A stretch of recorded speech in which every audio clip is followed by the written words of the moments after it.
Welcome to Legacy Lounge, the podcast where you'll discover how to lead with purpose and build a legacy that matters.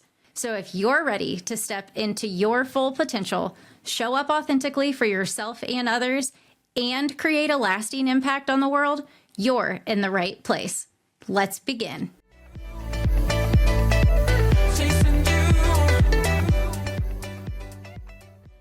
Welcome back to a episode that you are not going to want to miss. I am so excited to have my guest with me today. And not only is she a mentor and a badass woman, she amplifies the voices of women everywhere through both their dreams and business. So Ati, thank you for joining me today. Why don't you introduce yourself and tell everybody who you are? I am so excited to be here. So first of all, I am a dreamer, and I think that I have been really focusing on when people tell me who you are, to not go straight to what I do, because I think, especially from the legacy fulfilled point of view, right? Like, we're so much more than what we do, and our brands, it goes so much farther than just what we do. So first of all, I'm a dreamer, I'm a cheerleader, I am a God girly, and I believe that everything is possible as long as we believe in ourselves. So with that being said, what I do is I am a personal brand and business coach and a strategist. But I think one of the things that it's so different about me is I truly go to the deep root of who you are to build that brand from an authentic place. So we actually are happy, and we're not building some businesses that we're fucking miserable at. And this is exactly why I am so drawn to who you are in your company, but more importantly, who you are as a person, because there isn't a different version that you are going to find of Ati anywhere. You are who you are through and through, and more people need the confidence to lead authentically as themselves. But that wasn't always like that. Exactly. And I'm pumped for today's episode to draw in. And I think I want to start with one thing that I first heard about you before I met you, and then was also something you said. And I was like, that's very unique and very rare. And it's your leadership philosophy, and that it's not taught in business school. It's normally not talked about at conferences, but it is rooted in who you are. And that starts with, look at your own shit. And I want to pull the layers back, because that was like, duh, but also, why is this not being talked about? Yeah. And I think you've mentioned that previously in your own journey of being a business founder and creator and multiplier, at the very beginning, it was a thought that leadership belonged in politicians and politics, and that's what leadership is, which now is hilarious because we are. My God, now I'm like, oh my God, nothing less leadership like on the leadership team in the US. Come on, people. Yes. But I think about that all the time, and starting with how do you need to look at your own shit? How do I look at that? And how we absorb that? And so I would love some context around that for the audience. So the context actually start with, I remember reading something when I first came into business. I'm actually giving you a little bit more context. I left my bartending job, and I was such a confident person, right? The person that left that job was a world champion flair bartender, and she had her shit together. And, we invested in property and we saved our money. And I was so full of myself, if you want to call it, right? And then I came into business, and actually, given that I was in business for a long time, but it was when I went full time in my business that I started fucking spiraling. And I started to realize at the beginning, it was like, oh my God, I think there is something wrong with me. And I thought, oh my God, I was like, am I depressed or whatever? And then when I started going into the path of self-mastery, and I started looking, and this actually started with Bob Proctor, right? So the first awakening, if you want to call it, was Jen Sincero's You're a Badass. I remember there were things in that book that I was like, oh, I am truly not looking at the things that are not obvious about me. So there was an awakening, but there wasn't really, it was very superficial. And then I signed up for Bob Proctor's like 1 year like thing. And that's when I started realizing about how much mind game I had and all these beliefs and opinions and things that I had about me first, but then also about other people, right? Or how things should be or how they, and then I started realizing that number one, I wasn't living in my full authenticity, that I actually had a lot of fear of being seen, which is crazy because even when I talked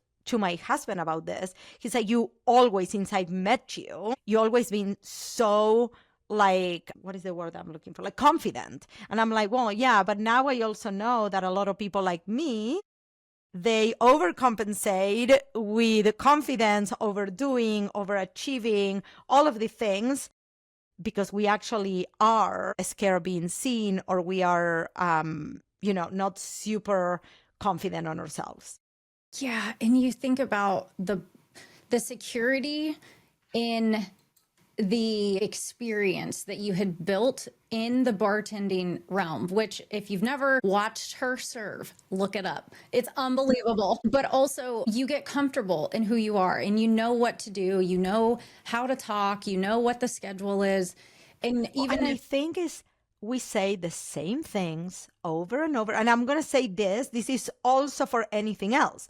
Because after being a bartender and owning a bartending school and going around the world, like, right, flipping bottles, whatever, spitting the fire, whatever it was. But then when I became a photographer, one of the things that I realized is there was a moment where that was embodied. That was who I was. And I was so comfortable doing that. And it was second nature, right? So it wasn't just the managing of the camera and the technical side, like kind of like the poses became all the same. Like I did that for years and years and years and years. So I think that one of the things that for me, I read this and I was like, leading yourself. And I remember the first time I read that, I was like, wait, what does this actually mean? Like I couldn't even wrap my head around it, which was actually asking myself questions, like really reflecting, right? And there was a lot of conditioning, but a lot of that was also we live so fast. Mm-hmm. Life is fast in general. And I know that now we're in an era where we're all trying to slow down and do less and stuff, but I think that that's all very new, especially for high achieving women. Yes, absolutely agree. And I think what you mentioned about the fixed mindset of failure is the end.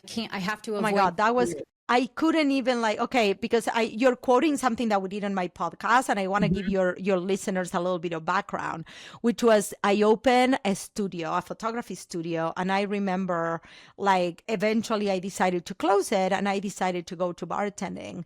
And now I look back and I know that was such an essential step in my growth. But at the time, I felt like a failure. I thought that every no was the end of the world. Every shoot was the end of the world. Either if it went well or it went bad. There was no middle ground. I couldn't see beyond my own knowledge at the time. Yes. When you shifted from that place of feeling like, I don't know, I don't have clarity of what's next, or I'm going to go a completely different route, or maybe I don't know if I'm doing the right thing. And you started getting into the business side of what you now have established and built.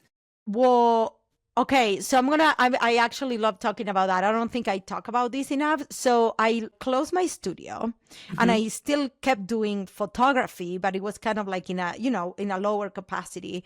And I went back to the bar and I remember it was almost like, this is what I know. And there was this comfort, right? Because I think that now when I look at growth and I look at my own clients and I look even at myself, I think that sometimes we stretch the rubber band so much that the rubber band either breaks, or that's when overwhelm and like, I can't do this, like it's too much. It's like I learned this later in life, which is trauma is, it doesn't matter if it's good or bad, too much, too fast. And there was another one that I might have it written down. It's like too much, too fast, right? Of anything. So with my business, I was growing so fast. Also, the background of that is I just gave birth to my son. So now I had a baby business. I had a baby at home. From the bartending world, is a completely different life. So when I went back to the bar, actually, I found my old identity. Identity is everything, because I see this also with business owners. You can be doing the right actions, but if you don't see yourself as the successful person, if you don't see yourself as winning, if you don't say yourself, kind of like what I ask my clients all the time, is like, I want you to come up out of your mind and look at yourself from the outside. What do you see? Right? And view that is humbling and necessary. Well, and most of us, and this was me, I saw myself kind of like in a victim kind of place at the time. This is happening to me. But then when I went back to the bar, it wasn't even like 6 months. And I was like, yeah, no. But my nervous system actually got very regulated, and I got a lot of clarity from that kind of going back and forth and going back and all of that, because in that transition also, I was still doing the inner work. I started being exposed, right, to these books and this work, like the growth mindset and all of that. And then I started understanding. The first time I heard this, I was like, oh, the only way for you to fail is to quit. If you're still in the game, if you're still in the arena, you have not failed, right? But we're so scared of being on the arena, of being judged, of what other people are going to think, of like, I was actually coaching a client this morning, and I was telling her, I'm like, listen, you are confused on your messaging because you are confused, because you need to bring it all together. And she's like, yeah, but like people are going to think. I'm like, no. That is the problem. People are going to think that you are trying to perform for them instead of you coming from your heart of why this offer matters, why you're doing what you're doing, like from the inside out, instead of thinking, well, it needs to make sense for everybody else. And this is the perfect transition too into the leadership transformation part of what you now have established as your business. And I think realizing, if I stay in this arena or I stay in this game because it's comfortable and I know it, I also know who I'm going to be. And when you start to decide, here's who I want to be, and in order to become that, I need to make decisions that align and move me in that direction. And one of those is deciding I'm a leader. I am the leader who is going to achieve this goal and build this business that I want. So when you had your first person bring you in as a client, a paying person bringing you in to be their coach or be their mentor or be their business building line of sight.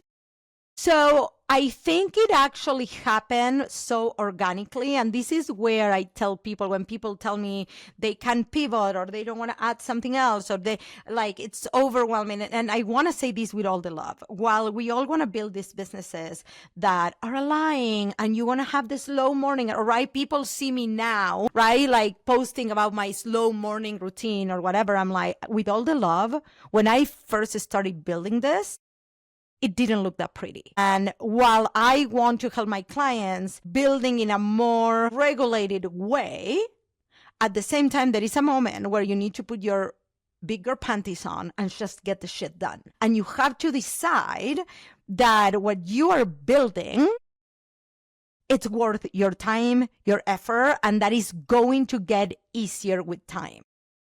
Yes. Right? And one piece of that too that I would love you to unfold is what it means to unlearn something, what it means to develop compassion that looks different. Let's actually, I'm going to bring you a little bit on the journey, because I think that this comes a little bit after, right? So number one was when I decided that I had something to give when it came to coaching. I was still very much on photographer feet, right? I was still shooting. Then the pandemic happened, and a lot of these women that had been my photography clients were like, oh my God, now we want to pivot into social media, whatever. We don't know what to post. And I saw an opportunity and I took it, and I was scared shitless. And I was like, who am I to teach this? And at the beginning, I swear God, I would be learning something and I would take my opinion on that and I would turn around and teach it. And basically, I was teaching women that were 2 steps behind me. And it all started with like 1 hour strategy sessions that felt so easy because it was a conversation. And then women were asking for more. How can I work more with you? Can we do this monthly or whatever? So then I started realizing, okay, what do I want this to look like? And what today is the academy, and it's a 1-year program, back in the day was a 3-month course. Right. So I listened to my client, I listened to myself, and I stuck with the same thing. And I think this, and I want to say this with all the love, because so many people are like, I'm going to do this. And 3 months later, I'm going to do that. And now there is nothing wrong with you pivoting. And pivoting is also a way of self-sabotage. You are not waiting for something to unfold. You're not waiting for something to actually work. You are making the decision that that thing didn't work before it actually took off. Pinball. And there, again, no progress. And you feel like you're spinning, you're exhausted, and you're not getting any ROI or outcome, but it's because you're also not giving it the chance to actually come to life. Yeah. And one of the things that I see women doing a lot, there is certain activities in your business, social media being one of those, that feel like move the needle. And I'm going to say this with all the love. I teach content and you need to be on social media and your content needs to be amazing. However, your job is not to be a content creator. Your job is to create opportunities for conversations on the behind the scenes. The more conversations you have, the more clients you're going to close. That's how fucking simple it is. And then social media is there to put you in front of your ideal client over and over and over and over. Create that trust, create that bridge, so you actually get to create those conversations. And women get super burnt out on content because it feels busy, but they don't see the results, but it's not productive. So it's necessary, but it's not what brings the money. Yes. Say it again for the people in the back. It is. And I want to say this. If used correctly, which I get so much resistance from clients on this, if it used correctly, it should actually speed up at the rate at what you are closing clients. But most women, you, me, and you are the perfect fucking example. You had a super high profile, like job where you were amazing. You were an executive. You had all this expertise and you came into your business and you're like, I don't know what the fuck I'm doing. But that's okay. But the problem is that women are, oh yeah, I don't want to do that. That feels like so exhausting. I'm like, well, it's exhausting because it's new. Mm-hmm. Everything new is going to be exhausting. And I always ask women this question is like, are you in it to win it? Or are you in it to actually find excuses why it's not working? Yes. Yes. And I think too, one thing that comes up in that for me is finding the excuses of why it's not working also tend to be a blind spot that we live in way longer than we should. And we just go round and round and round at why it's not working. We can tell you exactly why it doesn't work, where the problem is, but not what we're doing about it to fix it. Yeah. When people come to you with maybe blind spots that they don't even see in themselves yet, how does that become a springboard for what they can go fix, or how you shine light on something? So personally, I like to ask a lot of questions, powerful questions, so people can reframe. I think that and this is a pet peeve of mine, which is I do have a lot of vision for where the blind spots are, because at this point I've worked with so many clients and I've done so much of the work myself, and I'm like, oh my God, I went through that. Oh yeah. Or so and so went through that, or whatever. And I hear it, right? I hear the between the lines actual real thing that is going on. And sometimes like, hey, I want to bring awareness to, but also as a leader, and you know this, asking powerful questions. So for example, what if questions help people, I didn't even think about this that way. Or what is the part of you that doesn't want X? Those are like, if you ever coach with me, which you did, those are my go-to questions all the time. Because then the moment I'm asking you, right, what is the part of you that doesn't want X? Usually your mind is going to be, oh, nothing, I want it. But then the moment you reflect on it, well, the part of me that is scared to be seen, the part of me, for me, there was a huge thing for the longest time, like, oh, if I ever make more money than my husband, what is that going to mean for us? Which that's fucking ridiculous, because even when we were bartending for many years, I made more. But then, you know, he became the main breadwinner. And then there was this like change in dynamics, like all these different things. And like, you would think that that has nothing to do with business. It has everything to do with business. It does. So for example, I actually just did kind of this voice memo for a client. And I was like, well, we had a call. We created kind of this funnel idea. She was all excited about it. She's like, oh, I like it. We're going to do this. We're going to do that. And then she's like, this, and this is the second time we do this. And she's like, well, this doesn't feel aligned. It's super exhausting. And I'm like, well, what part of you is actually resisting this? Because this is the second thing that we put on the table, and 2 weeks later is exhausting. So is it the offer, or is there anything else there? Talk about a reflection moment. That's a blind spot eye opener right there. And complacency, or scared, or tired. Well, a lot of people, and I see this, what does it mean to you if you actually become successful? You know, I had a mentor for years ask me over and over and over again, what does success look like for you? And I always said the same thing. And it was becoming a district senior director at Target. And when I achieved it, he asked the same question. And I was like, well, now I don't know. I guess I'll go one layer higher. That had absolutely nothing to do with what success looked like inside of me, felt like when I came home, looked like when I thought about it.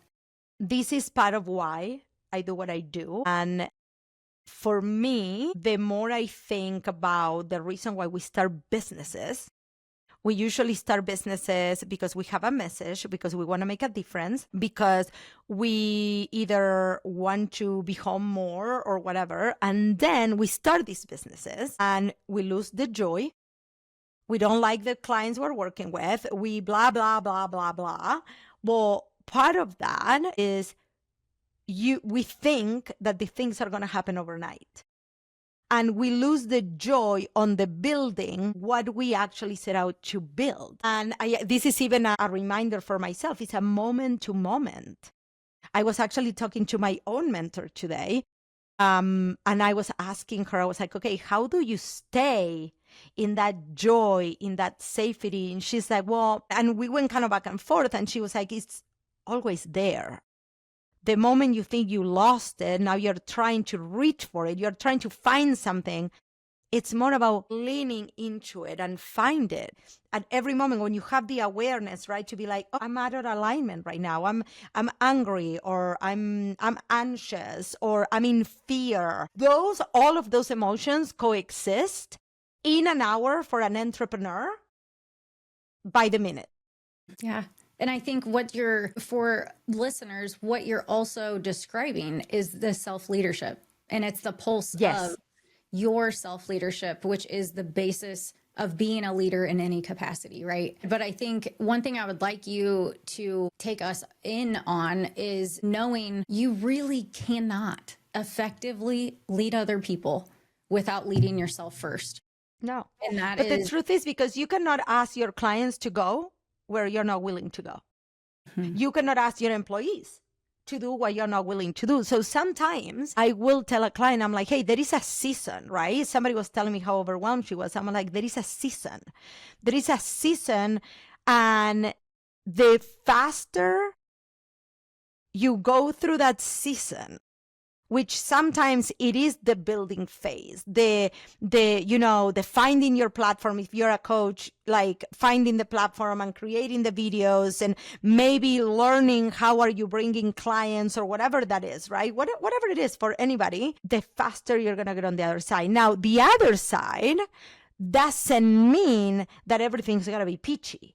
Right? It means there's going to be new challenges but the biggest ones, and I'm going to talk about this when it comes to leadership, especially for women. Number one is I could never ask my clients to go and show up on social media if I am not doing it. I could never ask my clients to maybe try to see it and experience their discomfort and honor it while still resting if I didn't go through that. But again, right, it's like the polarities. And it's not deciding that one is good or bad or right or wrong. It's seasons that ebb and flow, and it's okay. Yes. And I think that so many women feel like the destination is when the business is making X. Well, the problem with that, because I went through it, and we're going to talk about like Be Your Brand Live in a minute, and that's why we're going to be talking about money, is that when we describe this with a number, it has nothing to do. Because the joy needs to come from the things that we're doing every day to actually do the work that fulfill us. yes.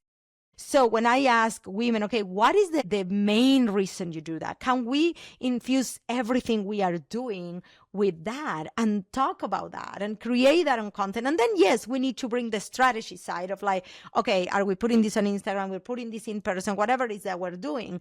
But it needs to be fueled by that energy that is actually coming from your heart and not from fucking fear and your mind and constantly like, I need to get a fucking client. I need to get a fucking client. I need to get a fucking client. Like the moment we get into that loss, we got completely unplugged from the actual flow that actually brings in clients. And I think that's your inner, as self-leadership, that's what you're motivated by. It's when it's from the heart, why you've started, where you want to go. And there is a difference in the reality of what that feels like for the buyer, the client, the company on the other end of you.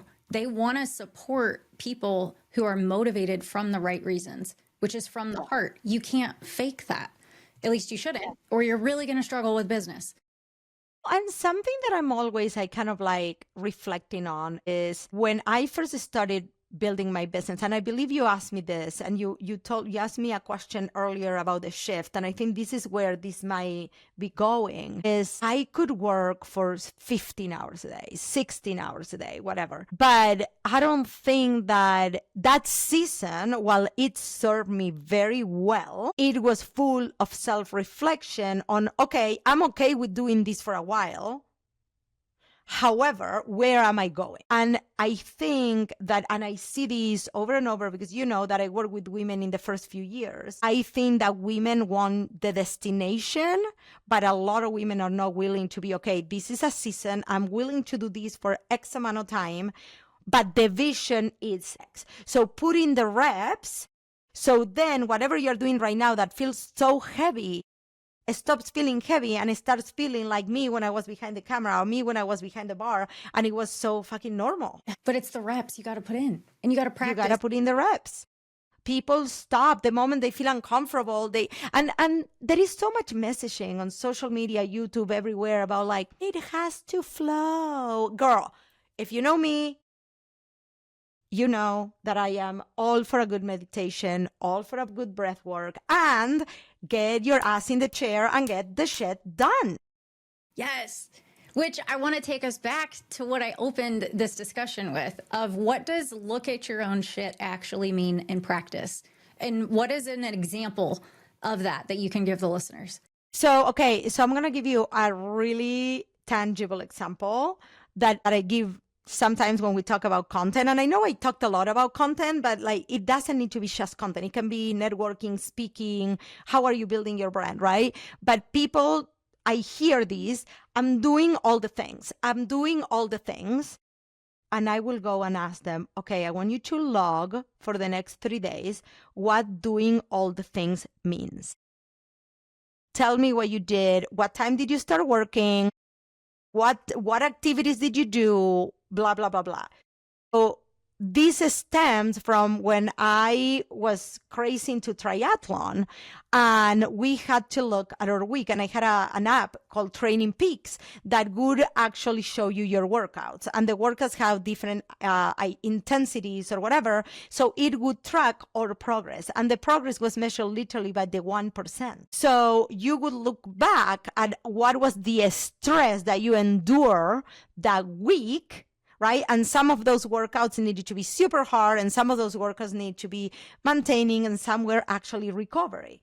So my question to the people that say, I'm doing all the things, nothing is working, are you really doing all the things? Who are you being? So I want to look at your week and I want to know, okay, how many times did you post it in social media? How did you times go network? Did you go network?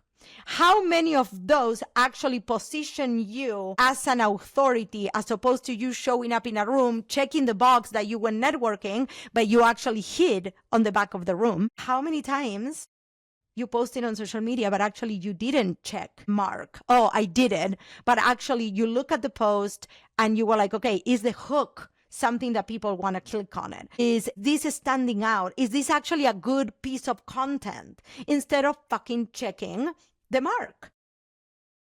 Because we can all post shitty posts in social media. That's not going to bring the client. That's not going to position you as an authority. That is not going to call your people to say, oh my God, I got to work with her.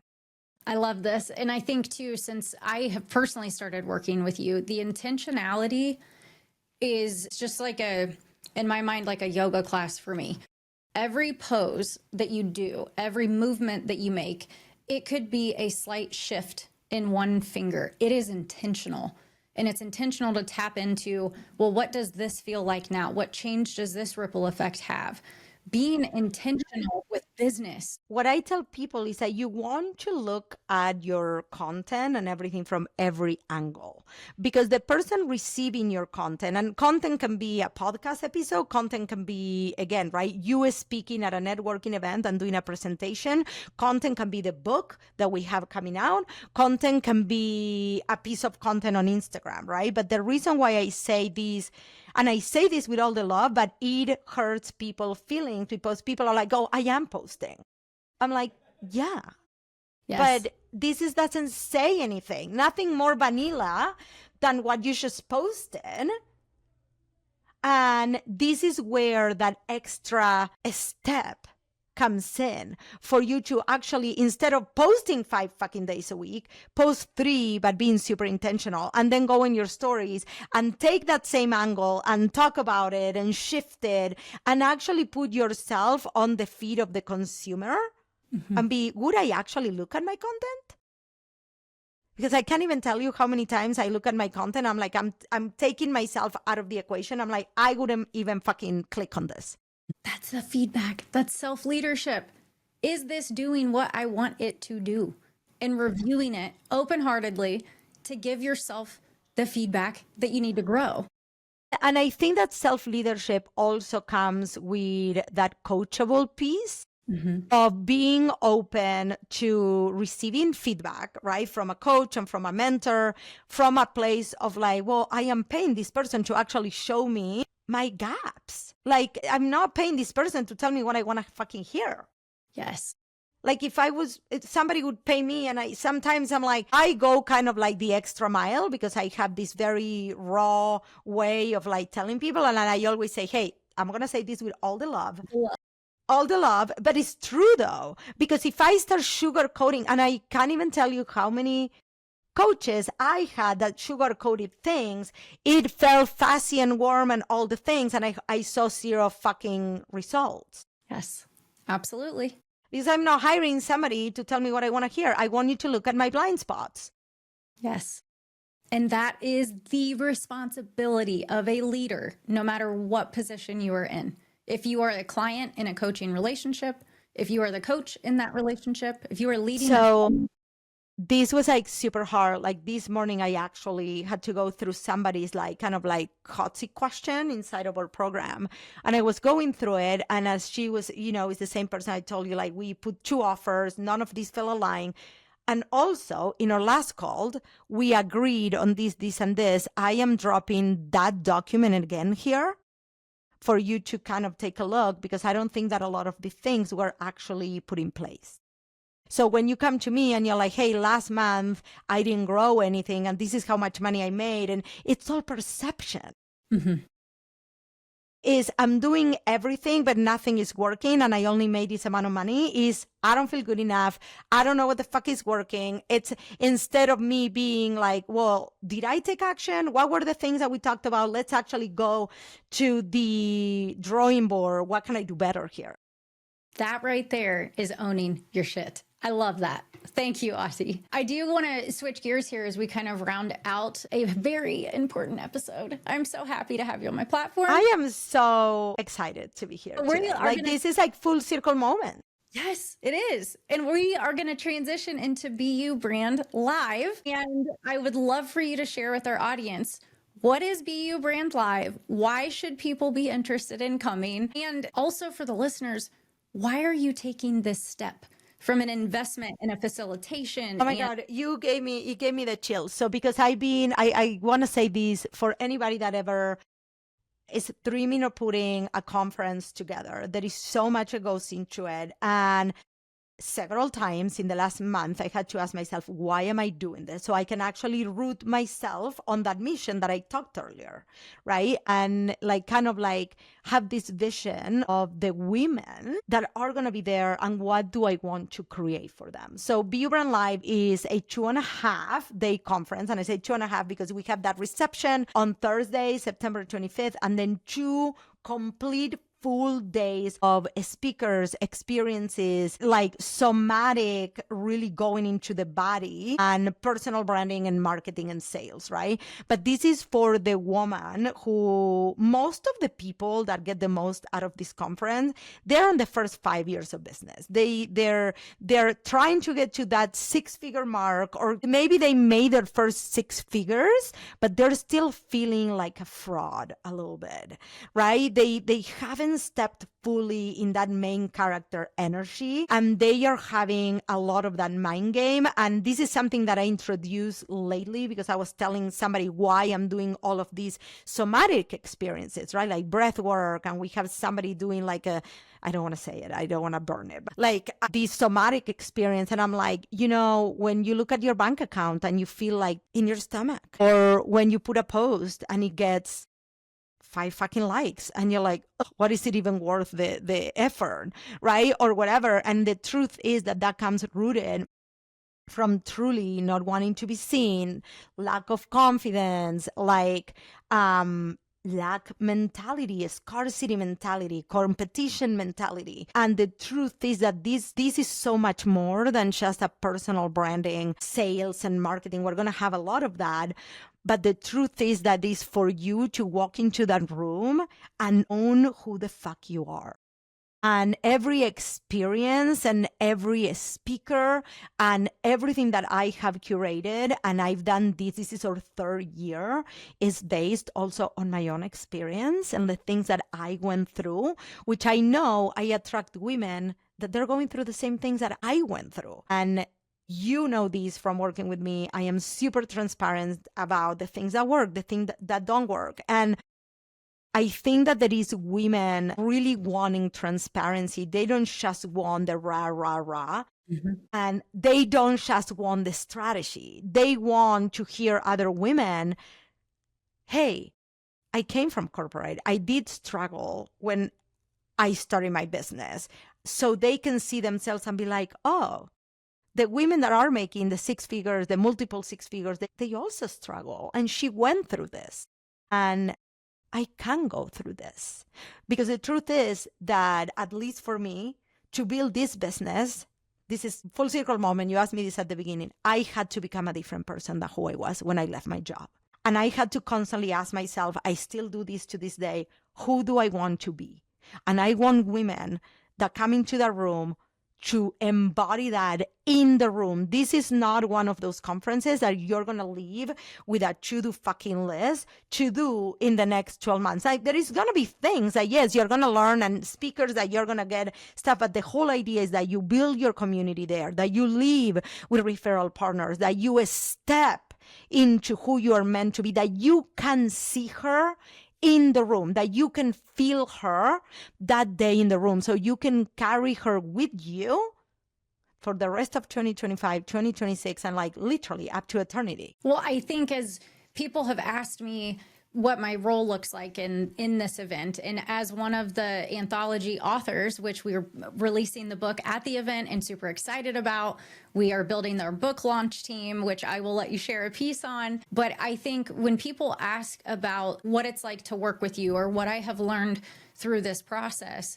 you have instilled you've allowed me to hear my own voice, and you have allowed me to see my own story and tie that into a business that is truly authentically me, in ways that the things I was scared about to talk about, the things I didn't want to think about, are the main center point, because that is what relates to the people in the audience, because it's real. I'm grateful for that, and that you are building impact in such a authentic way, but that is so real and so big for its reach. I think one of the biggest things is the women that are going to succeed when it comes to building a brand and actually making money doing it and being abundant, right? Because there is so much talking about like making money and like, yeah, but like you have to make money to keep spreading your message. Like you can't just be broke.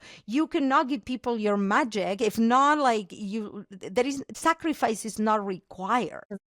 It doesn't have Those are the women that are willing to do the hard work, that is the actual outside work, the content, the showing up, the writing the book, the showing up to the retreats, the going to the events, the building the community, but they're also looking to look at their own shit and be, I am better than this. Yes, and take control.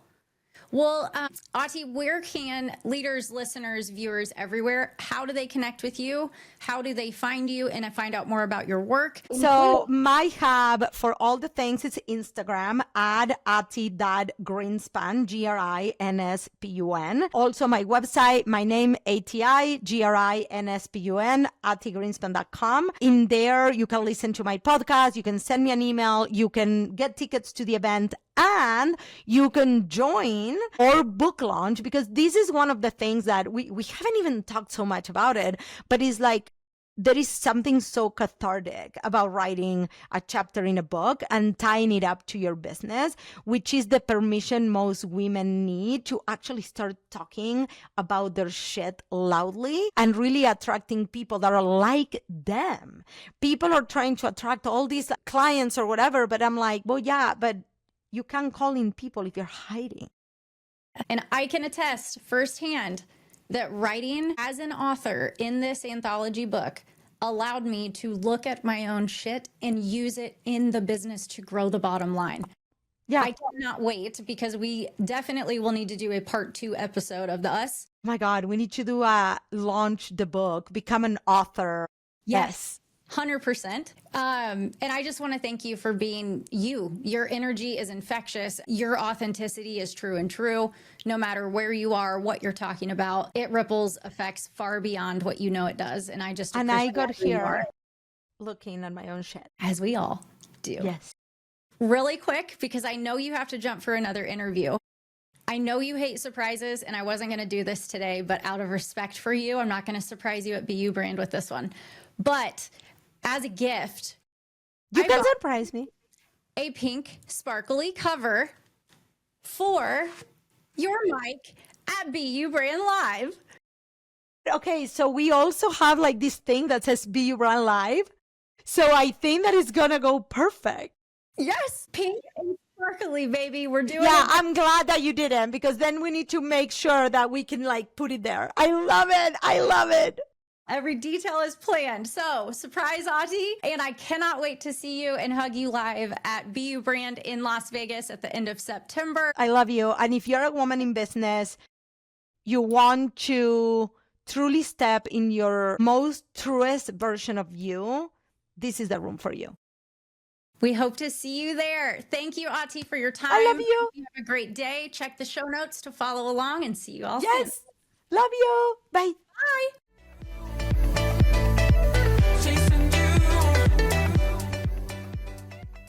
That's it for this episode of Legacy Lounge, a podcast dedicated to empowering you to lead with purpose.